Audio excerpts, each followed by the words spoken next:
দাঁড়ান, আপনারা ভিতরে যেতে পারবেন না। ভিতরে যেতে পারবো না মানে? এই তুই কে? আমি সিকিউরিটি আফতাবের ছেলে। আব্বা আজকে অসুস্থ, তাই আব্বার জায়গায় আমি ডিউটি করতেছি। কি তুই সামান্য একটা সিকিউরিটি গার্ড হয়ে আমার বাসায় কিনা আমাকে ঢুকতে বারণ করছিস? এই তোর এত বড় সাহস হয় কিভাবে? ম্যাডাম, আপনার বাসা আপনি যেতে পারবেন, কোনো সমস্যা নেই। আচ্ছা ম্যাডাম, আমাকে একটা কথা বলেন তো, উনি কে? উনি কে মানে? উনি আমার হাজবেন্ড হয়। এটা কি বলেন ম্যাডাম? আমি যতটুকু জানি এই বাসার মালিক প্রবাসে থাকে, তাহলে উনি আপনার কিভাবে হাজবেন্ড হয়? এই শালা সিকিউরিটির বাচ্চা, তোর এত বড় সাহস হয় কিভাবে? তুই কিনা একটা সামান্য সিকিউরিটি গার্ড হয়ে আমাদের মুখে মুখে তর্ক করিস? দেখুন, আপনি আমাকে মারণ কাটেন, যা ইচ্ছা তাই করেন, তারপর আমি বলতেছি আপনি ভিতরে যেতে পারবেন না।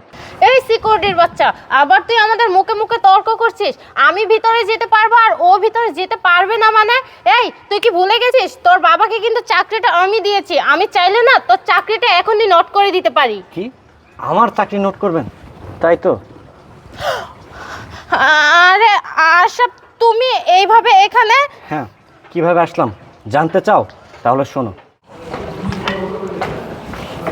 ওয়ালাইকুম আসসালাম। গেটটা খোলো। কেন গেট খুলবো কেন? আপনি কে? তুমি আমাকে চিনবে না, গেটটা খোলো। না না, আপনার পরিচয় না দিলে তো আমি গেট খুলতে পারবো না। আরে বাবা, আমি তো বললাম তুমি আমাকে চিনবে না, গেটটা খোলো বলতেছি। আপনি কার কাছে আসছেন? আপনার পরিচয় না দিলে আমি গেট খুলতে পারবো না। আমি বললাম না তুমি আমাকে চিনবে না, আমি এই বাড়ির মালিক, তুমি গেটটা খোলো। ধুর মিয়া, আমি এখানে 3 বছর যাবত চাকরি করতেছি, কোনোদিন আপনাকে দেখিনি, আর আজকে আপনি এসে বলতেছেন এই বাড়ির মালিক আমি। ধর এখান থেকে জানতো কোথায় থেকে যে পাগল ছাগলগুলো আসে। আর বাবা, আমি বুঝতেছি না তুমি আমার সাথে এমন বিহেভ করতেছো কেন? আমি তো তোমাকে বললাম আমি এই বাড়ির মালিক, আমি দীর্ঘ 5 বছর পর প্রবাস থেকে আজকে দেশে আসছি। আমার কথাটা বোঝার চেষ্টা করো তুমি। আমি সেটা না হয় বুঝলাম, কিন্তু আপনি এই বাড়ির মালিক, কিন্তু আপনার কাছে কি প্রমাণ আছে? আচ্ছা, প্রমাণ দেখতে চাচ্ছ?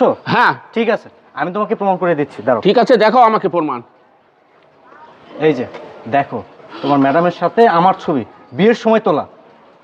স্যার, আমি চিনতে পারিনি স্যার, আমাকে ক্ষমা করে দেন স্যার। ঠিক আছে, আমি কিছু মনে করিনি। এবার গেটটা খোলো তুমি। ঠিক আছে স্যার। স্যার একটি কথা। বলো।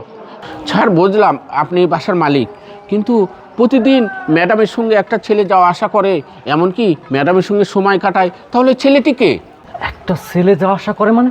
এই তুমি কি বলতে চাও? হ্যাঁ স্যার, আমি যা বলতেছি সত্যই বলতেছি। জানেন স্যার, প্রতিদিন একটা ছেলে ম্যাডামের সঙ্গে যাওয়া আসা করে, এমনকি তার সঙ্গে সময় কাটায়। স্যার কিছুক্ষণের মধ্যে এখন আবার আসবে স্যার। একটু পর আবার আসবে মানে? দারোয়ান আমাকে এসব কি বললো? প্রতিদিন একটা ছেলে আমার বাসায় যাওয়া আসা করে মানে? তার মানে আমার স্ত্রী কি আমাকে ছেড়ে অন্য কোনো ছেলের সাথে সম্পর্কে জড়াইছে? সে কি দিনের পর দিন আমাকে ঠকাচ্ছে? আমার মন বলতেছে এখানে কোনো রহস্য আছে, আমাকে এই রহস্যের উদ্ঘাটন করতেই হবে। স্যার কি ভাবতেছেন?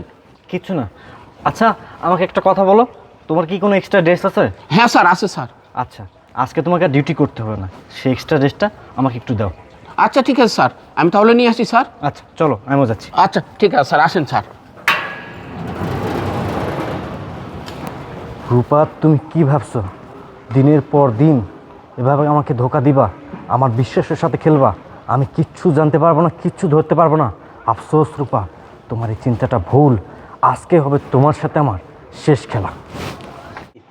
শুনলা, আমি এসেছিলাম তোমাকে সারপ্রাইজ দেবো বলে, কিন্তু এখানে এসে যে আমি নিজেই সারপ্রাইজ হয়ে যাব তা আমি কখনো কল্পনা করতে পারি নাই। আমি কার জন্য এত কিছু করতেছি? আমি এতদিন যাবৎ প্রবাসের মাটিতে পরিশ্রম করে গেছি শুধুমাত্র তোমার জন্য। তোমার কথা চিন্তা করে প্রবাসের মাটিতে রাত দিন আমি পরিশ্রম করে গেছি। নিজের কথা একটা বারও ভাবি নাই, নিজের দিকে একটা বারও তাকাই নাই। যখন আমি তোমাকে বিয়ে করছি তখন আমার মনে হয়েছে আমি সব কিছু পাইছি, আমার ভালোবাসার মানুষ পাইছি। তুমি কিভাবে ভালো থাকতে পারবা সেই চেষ্টাই আমি সবসময় করতাম। আমি তোমার জন্য কি করি নাই, কি দেই নাই, যে মানুষটা তোমাকে সুখী করতে গিয়ে প্রবাসের মাটিতে দিনের পর দিন হাড় ভাঙা পরিশ্রম করতেছে, সেই মানুষটাকে ঠকাতে তোমার বুক একটা বারের জন্য কেঁপে উঠলো না? আমি তোমাকে ভালোবাসতাম, আমি তোমাকে বিশ্বাসও করতাম, কিন্তু এসব দেখার পর আমার ভালোবাসা, বিশ্বাস, আস্থা সব কিছু হারিয়ে গেছে। আজকে না আমার অনেক কষ্ট হচ্ছে এই ভেবে যে মানুষটার জন্য আমি আমার এই 2 হাত দিয়ে প্রবাসের মাটিতে অক্লান্ত পরিশ্রম করেছি, সেই মানুষটাই কিনা আমাকে ছেড়ে অন্য একটা ছেলের সাথে সম্পর্কে জড়াইছে। ইভেন দিনের পর দিন আমারই বাসায় একান্তে সময় কাটাচ্ছে। এগুলো দেখার জন্য আমি কি প্রবাসের মাটিতে বসেছিলাম? এসব কিছু দেখার জন্য আমি একদমই প্রস্তুত ছিলাম না। আরে তুমি আমাকে বলে দিতে পারতা তোমার লাইফে আমার কোনো অস্তিত্ব নেই, আমি এমনিতেই সরে দাঁড়াতাম। এত বড় ধোকা, এত বড় প্রতারণা তুমি আমার সাথে না করলেও পারতা। তুমি আমাকে ফোন দিয়ে বলতা, আশরাফ আমার দামি দামি ড্রেস লাগবে, আমার ওটা লাগবে, এটা লাগবে, আমাকে পাঠাও। আমি পই পই করে তোমার জন্য সব কিছু আমি বহন করছি। কেন করছি? কিসের জন্য করছি? কারণ আমি তোমাকে ভালোবাসছি, অন্ধের মতো বিশ্বাস করছি।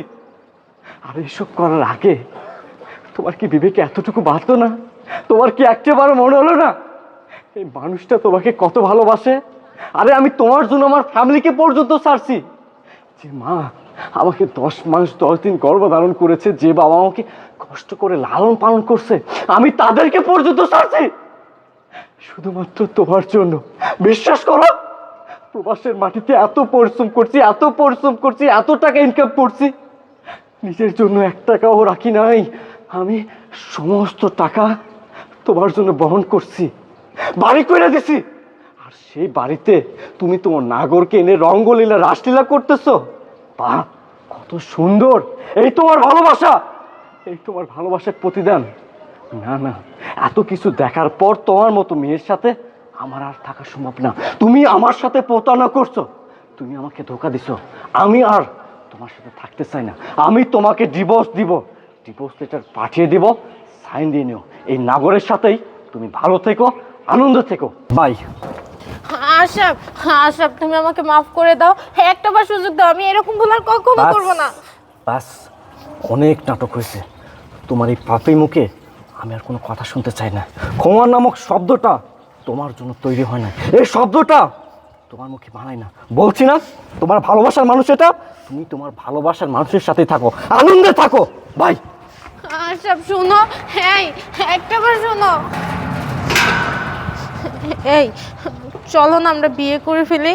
কি বিয়ে করবো মানে? এই তুই কি করে ভাবলি যে তোর মতো একটা মেয়েকে আমি বিয়ে করবো?